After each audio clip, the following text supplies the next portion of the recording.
all equals and all different means that we don't sound the same and we cannot do the many things that people can do, but we're still their friends and we don't have to treat them like the other ways. You can be friends to each other and you can play nicely with each other. It doesn't matter if other girl can't walk. You can still be friends.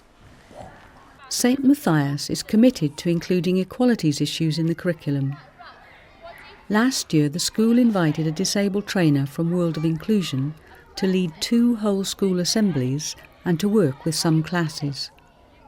Following this, Diane has been working to bring a disability equality perspective into the curriculum for this Year 1 class.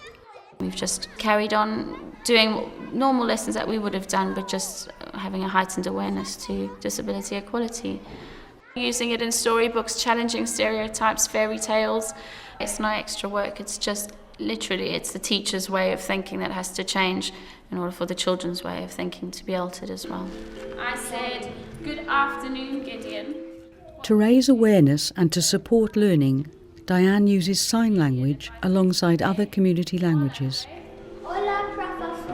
Thank you, Hannah. Well, what we do is we try and include signing as much as we can in literacy and numeracy, but we found that greetings were most important. It's one of the basic things that the children can learn, and so we do our good morning and our good afternoon sign, and we sign school dinners, pack lunches. Old MacDonald had a farm.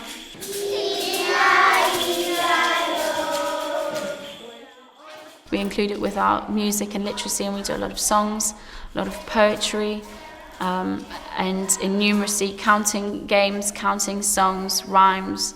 We use it a lot, and they really enjoy it, and they think they're really clever because they know something different.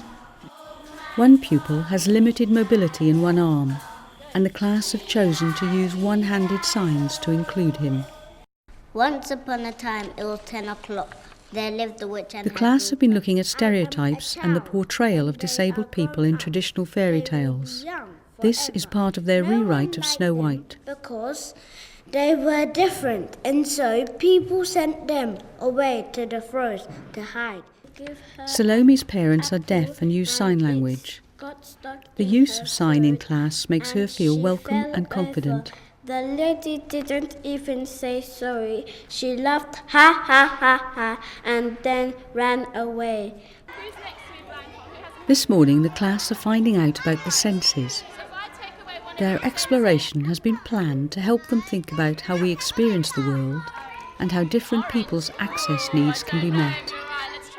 Well, I think they've understood that not everyone is the same as them, like they all say, and if they didn't have those 5 senses, or if they had other obstacles, any kind of obstacle in their way, that they'd just find other ways of getting around the problem. At that pink table, when you were pouring drinks, how did you know that you were getting to the top of the cup and your water wasn't going to overflow, Marcel? Because we heard. What did you hear? We heard the noise. You heard the noise of the liquid indicator went and you heard. So you used another sense and you just overcame that problem so quickly and easily. To support the curriculum, Diane has ensured that disabled people are represented in class books, toys and games. It's not difficult to get resources. We could go down to the RNIB shop and they've got plenty of things down there that we can use and implement in the lessons. And on the website, the Worlds of Inclusion. This term's featured books include The Boy Who Grew Flowers and Seal Surfer. Both books include disabled children as central characters. She had a lovely smile and she had one leg shorter than the other leg.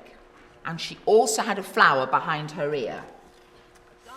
And everybody liked Angelina Quiz. She had loads of friends. And then she hears a knock on the door, and Rink has bought her the shoes. And he's put them outside the door with a bunch of flowers. And then he comes and he says, these are for you. And they fit perfectly because he was so clever, he worked out how to do it. And it's reflected in some of their artwork. If you see up on the display, that little girl is based on Angelina, and she's got one leg shorter than the other. And so they've really taken it on board, and they do reflect it in art and in their books and in their work. Alongside this Year 1 work, the whole school is reviewing its use of books. We're going to look at all of the books that were offered to the children, and we're going to provide a set of questions for teachers to consider when they're choosing books. So when they're using books in their teaching, whether it's guided reading or literacy or a class book, that they've considered the inclusion issues that they may draw out of a story that previously they wouldn't have considered actually being there in the first place. Diane and her colleagues are convinced that the class are benefiting from an increased understanding of disability equality issues. The children, their attitudes have changed, and they're including everyone else a lot more. And we did have a bit of name calling in the class. They wouldn't do that anymore, and I think we try and include everybody now, and they'll make a conscious effort of going over and saying, would you like to play with me, you want to do this? And the class motto that they adopted, all different, all equals, helped a lot, and it's reflected in all their play, and they talk about it and they use the language.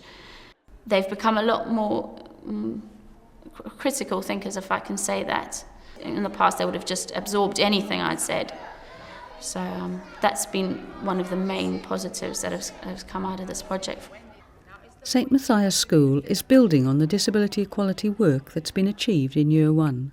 I definitely started implementing it into the planning throughout our key stage. So it's not just this class, just because we've had the project. And I've been checking up on the parallel classes, Year 1 to Year 2, to make sure that they're doing the same things as well, so that it's spread throughout the playground. I've been quite impressed doing playground duty. I've noticed my children have started spreading it to the other children without it being taught. Including disability equality in the curriculum has increased children's understanding of impairment and difference, produced high-quality work, and fulfills one of the 3 aims of the primary curriculum: to engage children as responsible citizens.